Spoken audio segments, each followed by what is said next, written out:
Ratnagiri today, रत्नागिरीकरांचा बुलंद आवाज। लोकसभेला भारतीय जनता पार्टीनं सपाटून मार खाल्ल्यानंतर आणि विशेष करून महाराष्ट्रामध्ये महायुतीनं मार खाल्ल्यानंतर ते सातत्याने जे सांगतायत की नॅरेटिव्ह सेट केलं गेलं आणि त्यामुळे आमच्या जागा कमी झाल्या। मुळामध्ये नॅरेटिव्ह सेट करण्याचं काम हे भाजपाच करतो, दुसरं कोणी करत नाहीये। आता सुद्धा त्यांना मुद्दामून ते हिंदू मुस्लिम करायचं आहे आणि हिंदू मुस्लिम करून नॅरेटिव्ह सेट करून आपली खालावलेली पत ते सुधारू पाहतायत, परंतु ती सुधारणार नाही। तुम्ही कधी लव जिहाद म्हणा, कधी ओढ जिहाद म्हणा। आता तुम्ही काय करताय की उद्धव साहेब काय म्हणाले की औरंगजेब, कोण औरंगजेब? की जो औरंगजेब आपल्या आत्ताच्या सैन्यामध्ये होता, सैन्यामध्ये ज्यानं पाकिस्तानच्या विरोधात ज्याने अनेकांना कंठस्नान घातलं, पाकिस्तानच्या अतिरेक्यानं घातलं, तो रजेवर गेल्यानंतर त्याला पाकिस्तानच्या अतिरेक्यांनी मारला आणि म्हणून तो मारला त्याचा आम्हाला अभिमान आहे, तो आमचा देशभक्त म्हणून, आमचा सैनिक म्हणून हे उद्धव साहेब बोलले। पण 17व्या शतकातल्या औरंगजेबाबरोबर या औरंगजेबाला जोडण्याचं ह्यांनी काम केलं। म्हणजे नावानं धर्मानं तो मुसलमान असला तरी तो राष्ट्रभक्त म्हणून तुम्हाला चालत नाही, आम्हाला तो राष्ट्रभक्त चालतो। त्याची जात कुठली असली, त्याचा कुठला धर्म असला तरी आम्हाला त्याचा काही द्वेष नाही, पण यांना त्या बाबतीत द्वेष आहे। काय झालं कर्नाटकमध्ये, केरळमध्ये, कर्नाटकमध्ये भाजपाच्या लोकांनी आंदोलनाला उतरले आणि आंदोलनाला उतरून त्यांनी हातातून गणपती आणला, आंदोलनाला येताना तुम्हाला गणपती आणायला कोणी सांगितलं? आणि तो गणपती रस्त्यावर ठेवला। तो गणपती कोणाच्या तरी म्हणजे त्याची विटंबना होऊ नये, त्याला कोणाचा धक्का लागू नये म्हणून पोलिसांनी नेऊन तो पोलीस व्हॅन मध्ये ठेवला, गाडीमध्ये ठेवला। झालं, लगेच देशाचे पंतप्रधान हरियाणामध्ये भाषण करतात, आमच्या राज्याचे गृहमंत्री ताबडतोब ट्विट करतात की बघा गणपती आता सलाखों के पीछे गया, गणपती आता जेलमध्ये गेला यांच्या राज्यामध्ये। का तर ते विरोधी पक्षाचं राज्य आहे, तुमच्या पक्षाने हातामधून गणपती आणला, त्याच्याबद्दल तुम्हाला काय वाटत नाही? आंदोलनाला गणपती कशाला न्यायचा? परंतु कुठे ना कुठेतरी लोकांच्या भावनेला हात घालायचा, धार्मिक भावनांना तेढ करायचा, धार्मिक भावना भडकवायच्या, हे यांचे धंदे आहेत। परवांच्या दिवशी त्या ठिकाणी बदलापूरच्या दुर्घटनेतील किंवा बदलापूरच्या निंद घटनेतील जो अक्षय शिंदे मारला गेला त्याचं कोणालाही प्रेम नाही, अजिबात।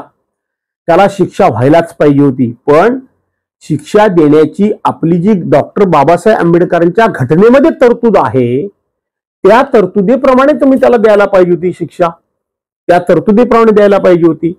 त्याच्याऐवजी तुम्ही त्या संस्थेशी संबंधित असलेले लोक आज गेले कित्येक दिवस तुम्हाला सापडत नाही आणि म्हणून तो जर त्या ठिकाणी त्यांनी काही पुरावे त्याकडे होते किंवा तो जर बोलला असता तर काही लोक अडचणीत आले असते आणि म्हणून त्याला मारला का, हा संशय निर्माण या ठिकाणी झालाय। आणि म्हणून त्याच्या संदर्भात ताबडतोब भाजपाचे गृहमंत्री राज्याच्या हातात बंदूक घेऊन आपले फोटो काढतात आणि लोकांना पसरवतात, बघा अक्षय शिंदेबद्दल ह्याला प्रेम आहे, ह्यांना प्रेम आलं। अक्षय शिंदेबद्दल आम्हाला प्रेम नाही, अजिबात आम्हाला प्रेम नाही अक्षय शिंदेबद्दल। काल परवा मी कुठेतरी वाचलं की बापानं सख्या मुलीवर रेप केला, बलात्कार केला, त्याला का नाही तुम्ही अशा पद्धतीने एन्काउंटर केलं? जो म्हणून बलात्कारी असेल त्याचा एन्काउंटर तुम्ही करणारच का?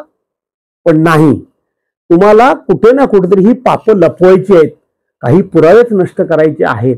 आणि म्हणून तुम्हाला मी सांगतो की लोकसभेमध्ये जे लोकांनी मतदान यांच्या विरोधात केलं तर यांनी कितीही लव जिहाद बोलू दे, यांनी कितीही ओढ जिहाद बोलू दे, यांनी कितीही हिंदू धर्म मुस्लिम असा वाद निर्माण करायचा प्रयत्न करू दे, या महाराष्ट्रातल्या जनतेनं येत्या विधानसभेच्या निवडणुकीमध्ये यांना हद्दपार करायचंच हा निर्धार आणि निर्णय केलेला आहे। त्याला खड्ड्यात घालायचा असेल तर एकाएकी खड्डा तयार होत नाही, त्याला हळूहळू खड्डा खणावा लागतो आणि मग तो खणलेला खड्डा मोठा होतो. तसं एकनाथ शिंदे आणि अजितदादा पवार यांना खड्ड्यात 2029 खाली घालायचंच आहे, ह्याच त्याचा अर्थ आहे. पण त्यांना आता हळूहळू त्यांच्याकरता खड्डा खणायला भाजपानं सुरुवात केलेली आहे. मुळामध्ये एक गोष्ट राज्यामध्ये लपवली जाते, लपली जाते. मध्यंतरी पुण्याला अमित शहा आले होते आणि तिथं अमित शहानी भाषण केलं की त्यांनी भाषण करताना सांगितलं की ये 2024 का इलेक्शन म्हणजे 2024 ची निवडणूक ही भारतीय जनता पार्टीच्याच नेतृत्वाखाली, आणि त्यांनी पॉज घेतला आणि सांगितलं मैं जो बोल रहा हूं वो आप गौर से सुनिए, मैं फिर से मेरा बयान दोहराता हूं, भारतीय जनता पार्टी के नेतृत्व में ही ये 2024 का इलेक्शन लड़ा जाएगा. इसका मतलब यह है की 2024लाच त्यांना आपला मुख्यमंत्री बसवायचा आहे. पण 2024ला आपली मेजॉरिटी येण्याची शाश्वती नाही, म्हणून ते एकनाथ शिंदेने अजितदादा पवारला बरोबर घेतील, पण 2029ला त्यांना खड्ड्यात घालायचंच आहे, हा त्याचा अर्थ आहे. आम्ही लोकसभेच्या निवडणुकीमध्ये यांचे 400 पार खासदार झाले तर हे संविधान बदलतील हे आम्ही म्हटलं होतं. तो आजही संविधानावरचा धोका टळलेला नाही. 2024ला जर ह्यांना 400 खासदार जनतेने निवडून दिले तर ही देशातली शेवटची निवडणूक ठरू शकते, हे आम्ही लोकांना सांगितलं होतं. कारण रशियाच्या धर्तीवर ज्या पद्धतीनं पुतीन यांनी निवडणूक केली त्याच धर्तीवर यांची पावलं पडत होती. परंतु या देशामध्ये लोकशाही किती बळकट आहे, किती भक्कम आहे हे पुन्हा एकदा दिसून आलं. जसे देशपातळीवरचे अनेक मुद्दे आहेत. चायना यानं देशामध्ये आपल्या किती एंट्री केलेली आहे, आतमध्ये किती चायना घुसलाय हे बोलत नाहीयेत. का चायनाचा सर्जिकल स्ट्राईक तुम्ही का करत नाही? एक पाकिस्तानमध्ये सर्जिकल स्ट्राईक केलात की नाही केलात तो कोणालाच माहित नाही, पण त्याच्या जीवावर तुम्ही लोकसभेची निवडणूक एक जिंकलीत. तुम्ही पुलवामाच्या हत्याकांडातल्या जीवावर एक तुम्ही निवडणूक लढवलीत. पहिली निवडणूक हे कालाधन आणू, दाऊदला पकडून आणू, पाकिस्तानला संपवून टाकू, चीनला घरात बसवू असल्या वल्गनाने तुम्ही निवडणूक जिंकलीत. तिसरी निवडणूक तुम्ही हारता जिंकलेले आहात. त्यामुळं तो परिणाम उद्याच्या विधानसभेच्या निवडणुकीमध्ये होणारच आहे.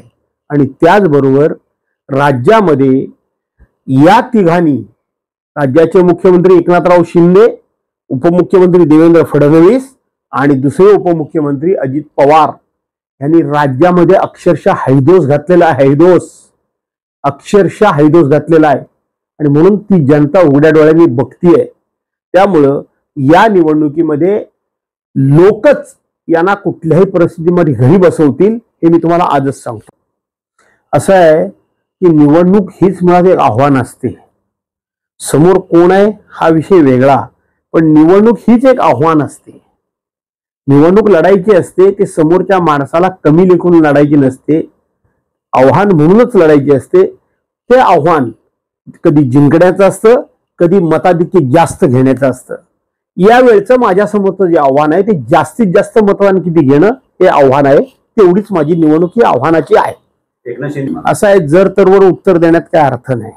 ते आपल्या मेवण्याला उतरतायत की मेवणीला उतरतायत हे मैदानात जोपर्यंत कोणी उतरत नाही तोपर्यंत जर तरवर बोलण्यात अर्थ नाही.